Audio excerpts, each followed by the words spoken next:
Hi everyone. Welcome to this week's edition of Crackling Tales. The story I have for you this week is from a book called Masterpieces of Terror and the Unknown, a treasury of bizarre tales, old and new. It's published by Doubleday, and I think it's copyright 1993. The story we're going to read today is by famed short story author Edward D. Hoch. Edward D. Hoch is a Mystery Writers of America Grand Master. Staggeringly prolific is what it says here. Just as an idea of how much he has written.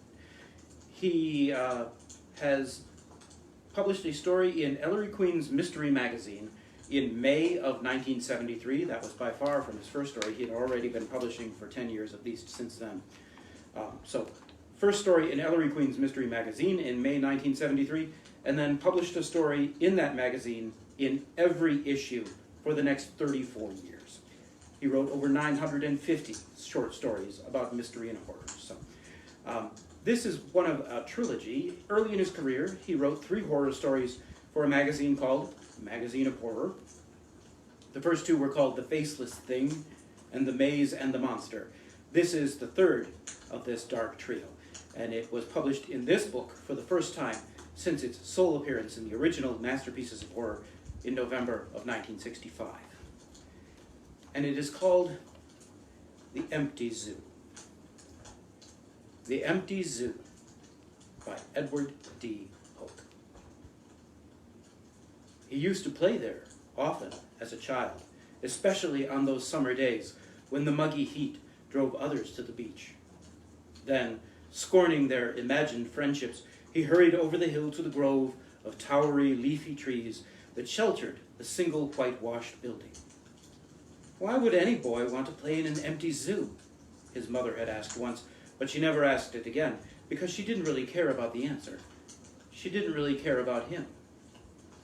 Once, of course, the zoo had not been empty. It had sheltered a score of various animals during the Depression-ridden years when the city could afford nothing better.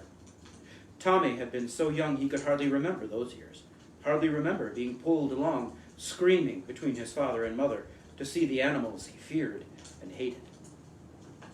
Perhaps that was why he started going there alone, once the animals had been moved to the new, larger zoo across town. He soon learned that the fence was easy to scale, and that a watchman patrolled the grounds periodically, at best. Then he established himself easily as king of the place, walked unafraid between the rows of empty cages with their gradually rusting bars, and even occasionally swung from the bars themselves in an open gesture of defiance. He was always careful not to vandalize the place openly, and he left as little evidence as possible of his comings and goings. If the city fathers ever suspected that the empty zoo was becoming a playground, they did nothing about it. A brief opposition flurry about the deserted building faded into growing years of forgotten neglect. The grass grew taller where the occasional power mower from the city failed to cut, and the watchman's job had been given over in time to routine checks by a police patrol car. Tommy grew with the grass, and sometimes, with the coming of high school, whole months would pass when he did not venture into forbidden territory. But always, in the bleakness of a broken date or the tension of a tough examination, there was something to drive him back. He didn't need to climb the fence anymore because smaller children had discovered the place and trampled a path across the worn wire links. One night, long after the early autumn dark, he found that they'd imprisoned a cat in one of the ancient cages. He freed the frightened beast, though for a moment his own fear had almost stampeded him. Grown, he no longer prowled and crept in the cages, no longer swung on the bars, but still there was that overwhelming, driving urge to visit the place. He still lived at home, though his father had died, and often, on a night when his mother hounded him, he would leave the house to walk once more over the hill to the old building. It was on such a night, with the moon full but obscured by breeze-driven clouds, that he encountered another trespasser for the first time. Her name, he learned later, was Janet Crown, and she was 11 years old. The bars were like the zoo, and they closed him in on all sides until he could no longer think or feel or breathe. And always, under the glare of the unshaded overhead bulb, there was the rasping voice of the detective and the milder voice of the assistant district attorney, and later, the mildest voice of all, which belonged to the prison psychologist. "The girl will live," they told him. "You're lucky." Lucky. His mother never came to see him in prison, but then he didn't really care. He passed the time thinking of the zoo, imagining himself now as one of those caged animals he'd feared so much. It was easy to think of animals in general, but he found it perhaps more difficult to concentrate on a particular one. A lion, perhaps, or a prowling jaguar, or maybe only a feathered owl to fly by night. It was a long time before he came back to the city that was home. A decade had passed, and the very contours of the city had changed. He'd changed, too, because prison and the hospital were certain to change anyone. Toward the end, he hardly ever thought about the zoo, and they said that was good. But he wondered sometimes if it was. Wondered if the hours of staring blankly out the window without a thought in his head really meant that he was cured. He was past 30 now, a grown man who was far from unattractive. He'd been in town only 2 weeks when he met Carol Joyce. She was tall and blonde and very beautiful, and when she spoke, he listened. He met her one day in the toy department of the store where they both worked, and since then a noonday friendship had gradually blossomed. "Tommy Lambert," she said, repeating his name one day in that soft velvet voice he'd come to love. "That's me." "I think you might have gone to school with my brother Bob. Are you from the city?" "Yes," he admitted, "but I don't remember your brother." "Of course, he was a lot older than me, and better looking." "I doubt that," he offered honestly. She flushed a bit at the compliment. "How do you like it at the store?" "It's a job," he answered with a shrug. "What department have they got you in today?" "Sportswear," she said, making a face that was expressively cute. "I wish I were in toys with you. I like working with children." "I hardly ever see them, Carol. All I do is move stock around. Stuffed animals, toy trains, all day long." Finally, the daily chats blossomed into lunch, and that was really the beginning of it.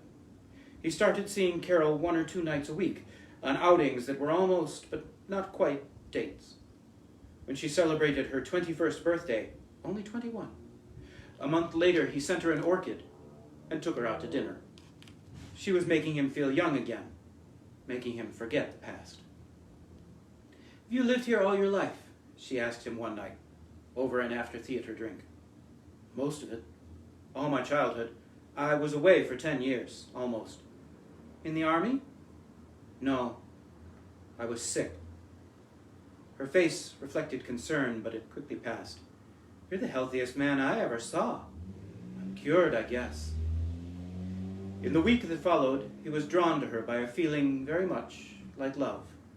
He found himself watching the clock until their noontime meetings, planning little surprises that he knew would please her.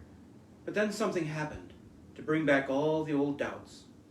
She'd come up to the toy department to meet him after work one day, and when he returned from washing up, he found her playing with a stuffed giraffe in the stockroom. "Having fun?" he said with a smile, always pleased to see her happy. She nodded, turning her tanned, eternally expectant face toward him. "I love animals. I always have. We should go to the zoo some Saturday." "The zoo? I thought it was closed." The words came tumbling out before he realized what he was saying fully. He was back there, among the empty cages. "Closed? Whatever gave you that idea?" And then, after a moment, "Oh, you must be thinking of the old place. I keep forgetting you were away from here for 10 years. Come to think of it, though, that old zoo's been closed longer than that." "I used to go to the old zoo when I was a child. I still think of that as the real zoo." "Well, we can go there if you like, but there aren't any animals." His blood seemed to freeze at the unexpected words. What was she saying? Was she actually suggesting a visit to that place? "Oh, I don't know," he mumbled. "It would be a fun place for a picnic before they tear it down." "Tear it down?" They've been fighting about it in the city council for years. Now it's going to be the site of a low-rent housing project. They'll start tearing down the old zoo next month. So soon. It's been empty for 20 years, Tommy. Yes, I suppose so. I suppose I just hate to see the old things going. And that Saturday, after further urging from Carol, they packed a picnic lunch and a few cans of cold beer and went off to the place that had once been so important to him. They went off to the empty zoo. It stood much as he remembered it, lonely in a field of summer weeds with blue wildflowers growing about in clusters. Even from a distance, the whitewashed walls were all spiderwebbed with cracks, and the bars of the outdoor cages had taken on a permanent reddish rust color. Otherwise, the only change was in the disappearance of the wire fence, which had been replaced by a high board barricade bearing the elaborately painted announcement, "Future site of Spring Gardens low-rent housing developments. Another sign of community progress." The general area, though, seemed even more remote and isolated than he remembered. From the top of the hill overlooking the zoo, he could see for miles in every direction, and what he saw was a soiled spot on the suburban landscape. Preliminary work of clearing trees for the approaches of the development had already been completed, and on the city side, where shoddy rows of apartments had been creeping toward the zoo for years, there was now only a massive field of rubble. "No one ever comes here anymore," Carol told him. "Not even the children to play. They don't even bother with the guards since they put up the new fence." "How will we get in?" he asked a bit doubtfully. "There's always a way," she reassured him, and there was. A door in the wooden fence stood partly ajar, its padlock broken loose by some vandal with a rock. They picnicked on the side of a grassy slope, lolling away the afternoon with tales of half-remembered childhood adventures. It was a summer sort of day, perfect for reminiscing with the softness of uncut grass against their faces. "I used to play here a lot as a child," he said. She looked down at the crumbling building with distaste. "I think there's nothing more horrible in the world than an empty zoo, unless it's a full one." She looked up, startled. "Were you afraid of the animals?" "I suppose I was. The place itself, with thick walls and iron bars and a musty odor. That's why I went there so often after the animals were gone. I was the king then, the king of the whole place, and I didn't fear it anymore." She shifted slightly in the grass, and her bare legs beneath her shorts were firm and tanned. "But you still seemed almost afraid when I suggested this place the other day." Had he shown his feelings that openly? "I had a terrible experience here once. I don't like to talk about it." "Not even to me, Tommy?" "I'm afraid you'd understand least of all." And yet, looking into her pale eyes just then, he felt as if he'd always known her, as if he could tell her anything. She leaned over to kiss him then, and he thought it was the happiest moment of his life. She rarely wore jewelry, but this day he noticed a little girl bracelet on her left wrist in place of her watch. "When I'm with you, time doesn't matter," she whispered in his ear. "Daddy gave me that bracelet a long time ago when I was in school. See, the jeweler got my initials backwards, JC instead of CJ. You're a big girl now, Carol. I'm a woman now." The sky darkened too soon with the coming of evening. He hadn't realized it was so late. "Perhaps we should be going," he volunteered. "Before we've looked inside." "One last time?" "All right," he consented. "It'll be gone in another month." The door was trustingly unlocked, and as they stepped across the threshold, he might have been stepping into the past. Suddenly, it was 10 years ago, all too clearly, with the dimness of the outer twilight playing once more through the mesh-covered upper skylights, casting its uncertain illumination on the empty rows of open cages. "Horrible place," she said with distaste. "Did you come here often too?" "Some," she answered. "But for me, the fear wasn't the animals. I never knew the animals here." He led her along, brushing away cobwebs, squeezing her hand a bit too tightly. "Maybe we all have to come back to the thing we fear," he said quietly. The musty smell of long disuse was in the air, and when Carol bravely touched an open cage, the barred door screeched with protesting age. The sound sent a shiver through him. "I'd forgotten how it was," she said. "Let's get out of here." "Wait, come here." She climbed into one of the open cages, and now she beckoned him to join her. "Kiss me first, Tommy. In here."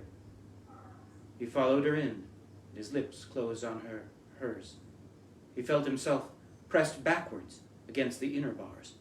In that moment, it was as if he'd known her all his life, and perhaps he had. Carol. Suddenly, she shoved away from him and was out of the cage.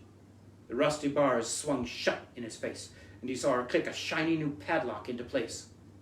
"Not Carol," she whispered in a different voice, a voice he hardly recognized. "I'm Janet, Tommy. Remember? Janet Crown? I've waited 10 years for you to come back to the zoo." "Janet!" The word was a scream of sudden, blinding terror. She was a little girl once more, and the zoo was the world, and life was death. "Perhaps they'll hear your screams," she said through the bar that separated them. "Perhaps you'll still be alive in a month when they come to tear the building down." "Janet!" He screamed her name again, and he kept screaming it until she was gone, and he was alone in the empty zoo.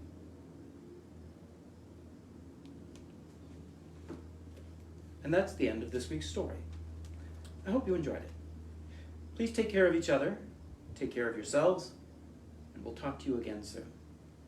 Good night.